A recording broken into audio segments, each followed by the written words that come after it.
আসসালামু আলাইকুম। আজ আমি আদম আলাইহিস সালামের সৃষ্টি এবং জান্নাত থেকে পৃথিবীতে আসার কাহিনী তো সবাই আমরা জানি, কিন্তু হাদিস এবং বিভিন্ন ইসলামী বর্ণনা অনুযায়ী এমন কিছু চমৎকার ও কম প্রচলিত ঘটনা রয়েছে যা বেশ কৌতূহলোদ্দীপ্ত। সেখান থেকে আপনাদের কাছে একটা ঘটনা তুলে ধরছি। তা হচ্ছে আদম আলাইসাল্লাম ও মুসা আলাইসাল্লাম এর বিতর্কে সহিহ বুখারী ও মুসলিমে বর্ণিত একটি চমৎকার হাদিস অনুযায়ী রূহ জগতের আদম আলাইসাল্লাম ও মুসা এর মধ্যে একবার কথা কাটাকাটি বা বিতর্ক হয়েছিল। মুসা আলাইসাল্লাম বললেন, আপনি কি সেই আদম যার ভুলের কারণে আমাদের জান্নাত থেকে পৃথিবীতে আসতে হয়েছে এবং আমরা কষ্টে পড়েছি? আদম আলাইসাল্লাম উত্তর দিলেন, হে মুসা, আল্লাহ আপনাকে তার বাণীর জন্য চয়ন করেছেন।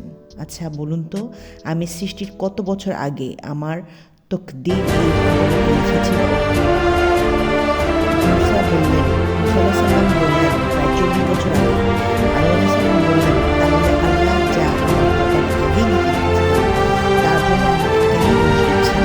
রাসূল সাল্লাল্লাহু আলাইহি ওয়াসাল্লাম বলেছেন, এই তর্কে আদম আলাইসাল্লাম ভুল হয়েছিল।